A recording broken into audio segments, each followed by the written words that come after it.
Ayan, so another set of foods yung dumating dito. By the way, ang oras natin, 9:37 ng gabi.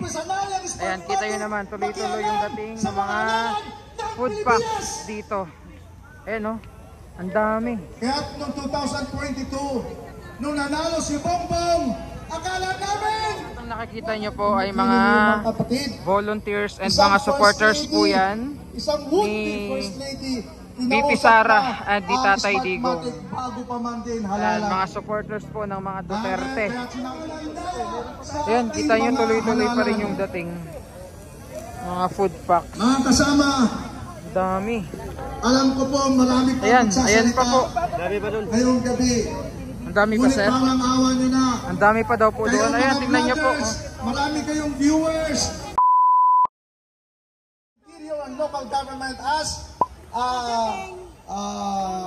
NSO na ano ba yun?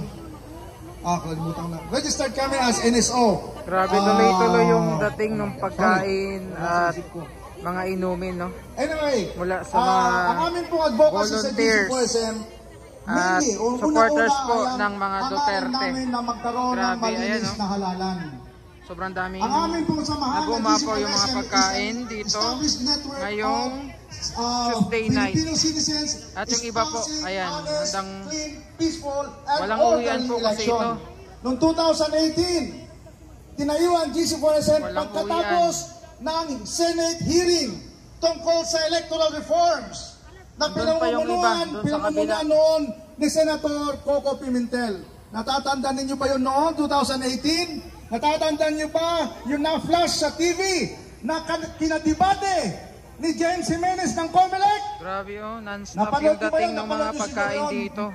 7 million yun ang views Purely volunteerism and pagkakaisa, mula sa mga Duterte supporters ito. Ang pinag-usapan namin doon, ang pinagdebatehan namin doon. So wala talagang magugutom at mauuhaw dito. Tubig, kompleto. Wala pang eleksyon. Pagkain, ayan. Mga food packs. Walang tigil yung dating. At dahil doon, mga kaibigan, na challenge ang aming mga samahan, kaya tinayo namin ang Good Clean for Society movement. 2022. Ayan, so another set of foods yung dumating dito. By the way, ang oras natin, 9:37 ng gabi. Ayan, kita nyo naman, tuloy-tuloy yung dating ng mga food packs dito. Ayan, ang dami. Kaya noong 2022, nung nanalo si Bongbong, akala namin wala nang Smartmatic. Yung pala, narinig nyo rin ang binulgar na Tony Glenchong. Nakiusap ayan, so sa ngayon, ito yung dami ng mga food packs. Mula pa yan kanina, ang dami nang ipinamahagi. Andun yung tubig. Tuloy-tuloy po yung dating ng mga pagkain dito. So ang daming mga nagdo-donate. Sa Pilipinas. Daming mga nagpapadala ng pagkain at ang daming mga nagdo-donate po. Ayan, tingnan nyo po, tuloy-tuloy. Ng isang malinis, mapayapa at may kredibilidad na halalan. So lahat ng nakikita nyo po ay mga volunteers and mga supporters po yan ni VP Sara at di Tatay Digong. Ayan, mga supporters po ng mga Duterte. Talagang bayanihan.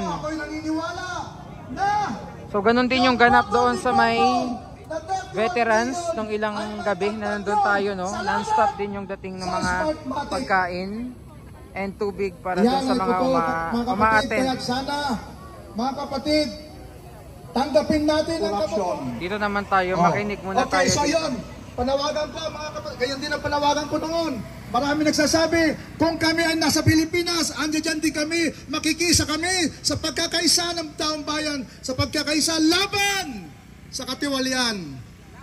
Makakarating kayo mga kapatid namin nasa abroad, nasa overseas. If you have that urge, if you have that patriotism inside your hearts, mga kababayan ko, huwag kayong makatubili. Magkiusap o magutos kayo ng kamag-anak na isa lang. At papuntahin nyo sila dito sa EDSA. Isa lang. Isipin nyo yun kung ilang milyon na Duterte followers overseas, isa lang, ipadala nila sa EDSA. Kahit saan manggaling man sa Sulu, magkano lang yung pamasahe niya, sagutin nyo na, total nasa abroad naman kayo. Isa lang, ipadala nyo dito sa EDSA, sigurado, tatalunin natin yung EDSA 1 at saka EDSA 2. Maraming salamat, magandang gabi sa inyo lahat.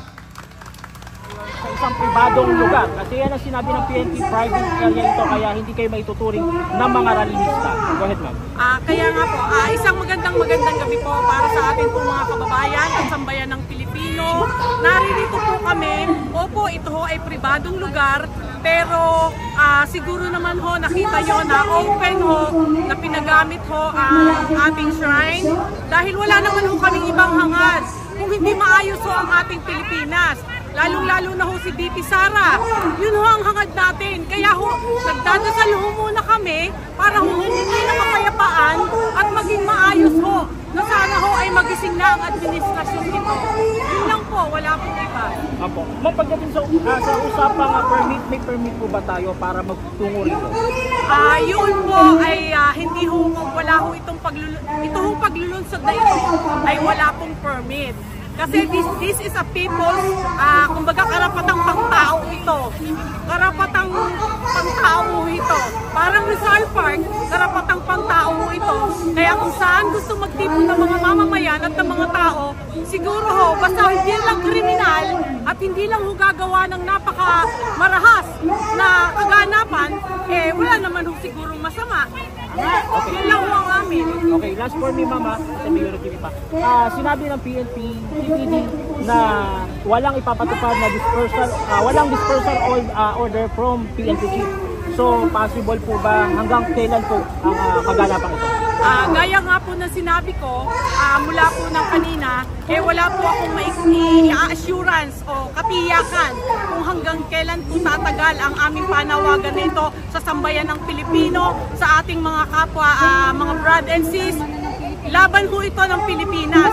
Dahil ito ho, nandito ho kami, nagpapakamatay, naghihirap, hindi ho para sa amin.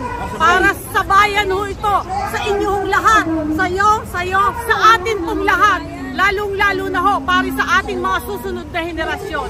Maraming salamat po. Para sa Diyos, sa bayan. Kailan pa po tayo dito? Anong oras po tayo mag-start na nagsimula po kami kanina rito, yung iba, madaling araw pa po. So ang tao ko ay wala ho kaming definite na time. Hindi namin sila basta ang mga tao narinig ang panawagan, this is it, ito na. So dating na lang ho ng dating ang tao. Expected pa ho yan, mamaya pa ho magabi, may darating pa ho kaming mga kasamahan at ng mga mamamayan na gusto talagang sumuporta para ho sa pagkakataong ito. may specific group po ba itong mga kasamahan natin na dadating? Kasi sino po tayo nag-gather? Meron ng mga grupo, pero meron ng mga individual, marami ho. This is all walks of life. Lahat ho ng klase at uri ng tao. Kailangan ho natin dahil ito ho ay sinasabi kong paulit-ulit, hindi ho laban ng iisang tao. Laban ho ito nating lahat. Laban ho ito ng sambayan ng Pilipino. Laban ho ito ng Pilipinas. Meron na nakita kami ng sleepover po ba yung nakaganap? Meron na po mga nakaganap na nakapag-sleepover overnight po ba? Sa ngayon ho, ito mga nakikita nyo, madaling araw pa ho sila. Kaya pagod ho sila, kuya. So, parang ang mangyayari is siguro relievo. Ganon. Magpapahinga muna sila. Kaya sila naman ang gising. Yung iba naman siguro ang matutulog at magpapahinga. Makinig tayo lahat!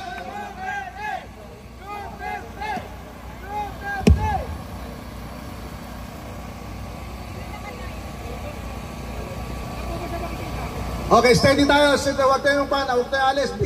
Be ready, baka may panawagan na si Vice niyan. Ito ang hinihintay natin.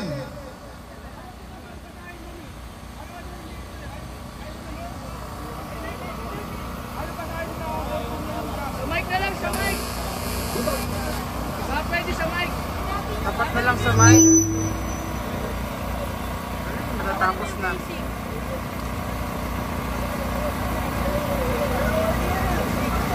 Yung panic and asthma attack niya na medyo na-traumatize yung family sa Davao. Yes, yes.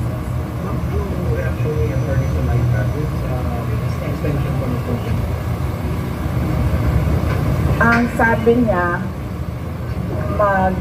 ano na daw siya, she'll take legal steps. Yun yung sabi niya sa akin. And then sinabihan ko siya na, when hindi na ako sasali sa discussion yan, kausapin mo na lang yung mga lawyers mo. Anyway, nag-hire naman ng lawyers mo. So, ngayon, isa-isa darating yun, mag-usap sila. Tsaka nandyan din yung mother, yun din yung sinasabi ng nanay niya because yung nanay niya is used to work for the courts in Davao City. So, merong alam sa batas. In court cases, yung mother ni Yusek Lopez. So, yun din ang sabi ng mama niya. We want to take this to the court. I do not know Miss Gina Acosta kasi hindi pa nga siya medyo makapag-isip ng maayos. Pero nasabi sa akin kanina na mag-video call na daw with family. Kasi yung next of kin niya nasa Davao din.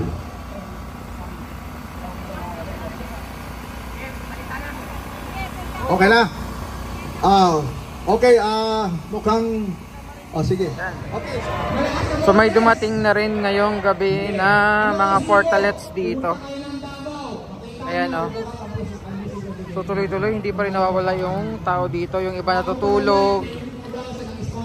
While ongoing pa rin yung program dito po sa EDSA Shrine. Ayan. May magagamit na yung mga pupunta dito at yung mga nandito, no? Salamat po, mga kaibigan. Bago ko po pwede mag-request kung may naman po na flashlight para mabasa ko po ito ng malinaw.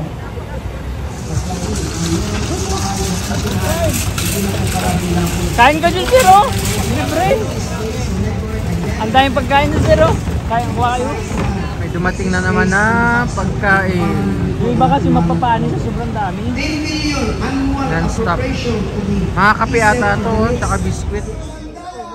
Ayan, kita nyo tuloy-tuloy pa rin yung dating. Mga food pack. Mga kasama, Dami. alam ko po marami pa Ayan pa po. ngayong gabi. Ang dami pa, sir. Parang awa nyo na. Ang dami pa daw po doon. Ayan, tignan nyo po. Marami kayong viewers na Ang nasa dami, overseas. grabe. Umaapo yung food pack dito ngayong gabi. Nanonood sa labas ng bansa. May mga rosas din. Kayo mga nanonood overseas. Grabe, nakakikilabot yung bayanihan dito tonight po. In person or in physical presence. Pero parang awa nyo na kayong mga nanonood. Utusan nyo ang inyong mga kamag-anak. Kahit isa lang sa inyong mga kamag-anak, kayo mga nasa ibang bansa, isa lang sa inyong kamag-anak, sa bigyan nyo ng